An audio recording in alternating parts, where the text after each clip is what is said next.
Hello, hi guys, great to have you back. I have a video here that I would love to react to that says Candace always react to insane new pronouns. Guys, let's check it out.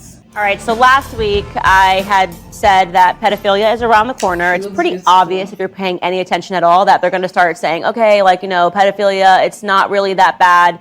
That seems obvious to me. I, of course, got attacked by Media Matters because they love the show. Hello, Media Matters. It's me. The PR department. Standing by it. The slippery slope is real. Let's watch this montage of where we're at, I guess, in society, of identifying.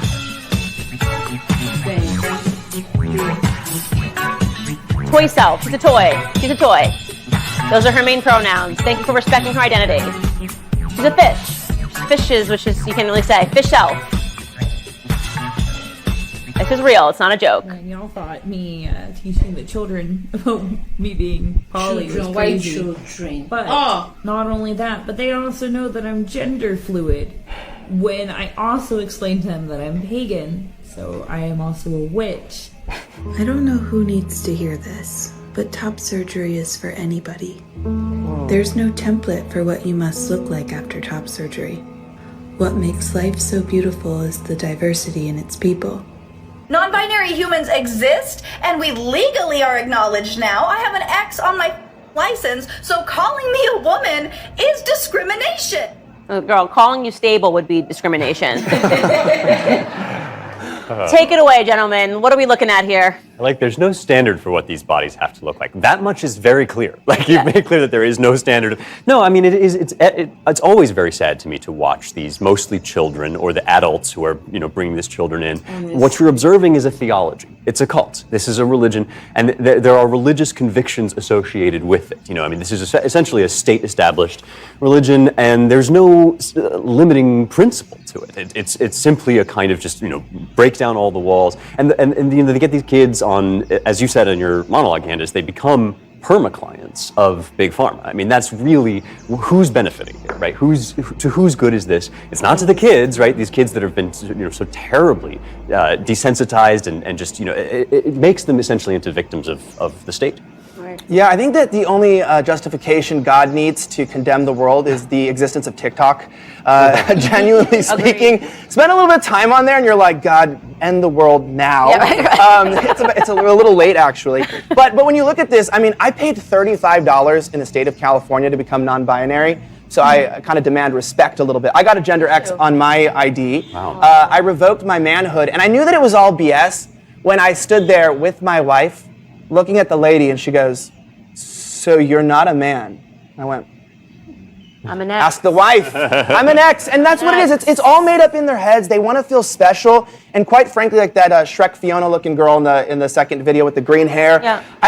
They intentionally try to look ugly, and it's just not going to fly because in the end, God didn't create us to look like this. He didn't create us to act like this, and these people are absolutely insane. And I'm just saying, this is state-sponsored, this is socially sponsored, tech-sponsored mental illness. It is 100%. It's funny too because you can tell just how starved the younger generations are of having a sense of identity. Like, they really want this attention drawn to themselves because every other generation probably in human history could have an identity, whether it's a religious identity, cultural identity. All of our identities have been purposefully eroded through public education after World War II because they thought that they could literally take everything that a man would have to stand up for away from them so as to prevent World War III. This was written about in the authoritarian personality. And so now the only identities that you're allowed to have in this generation are those that are basically state adjacent. So you can have an identity in the victim hierarchy as like a member of the LGBT community or as a minority, but you're not allowed to say you're a Christian, an American, or anything like that would actually compel someone to want to stand up for something good.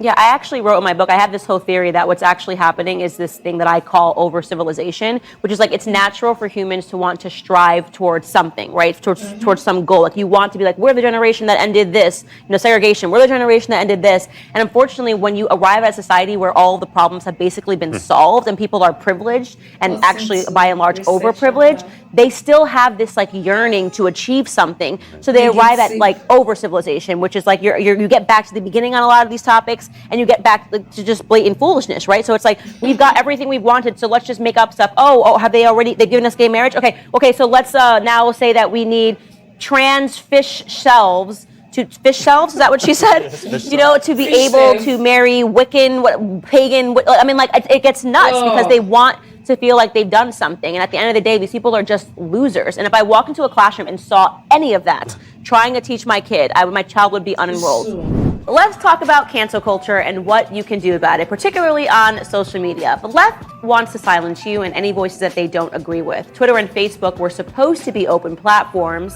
I don't need their content moderators acting like the op-ed sections of the New York Times. You could just deactivate all your social media accounts, but that would be giving the left exactly what they wanted in the first place. Instead, I use ExpressVPN. Ever wondered how free to access sites like Facebook make all their money? Well, it's by tracking your searches, your video history, and everything that you click on, and then selling on your valuable data. When you use ExpressVPN, you anonymize much of your online presence by hiding your IP address. That makes your activity more difficult to trace and sell to advertisers. And ExpressVPN could not be easier to set up. You just tap one button on your phone or computer and you're protected. It's finally time to say no to censorship and take back your online privacy at expressvpn.com/Candace. Visit my special link and get an extra 3 months of ExpressVPN service for free. Again, that's expressvpn.com/Candace. expressvpn.com/Candace to protect your data today. Thanks for joining me on this segment of Candace. If you liked this video, subscribe to this YouTube channel and ring the bell to get notifications on new videos. To watch or listen to the full show, become a member at dailywire.com/subscribe. I feel that TikTok does more harm than good. Like, I don't understand why women, someone will just wake up and decide you don't have cancer, you don't have any ailments, you just wake up to decide to remove your breast, like your breast. Like, to be honest with you, these ladies are making the fool of themselves. Like, how do you expect cancer survivors to feel? Like, this is insane. Imagine, fish. I don't even know how far people can go. But please, anything you are doing, leave kids out of it. That's just my own. Adults, you are free to do whatever. But please, leave kids out of all this mess. Guys, if you enjoyed this video as much as I did, support your girl by watching, liking, and subscribing to my YouTube channel. See you on the next one. Peace.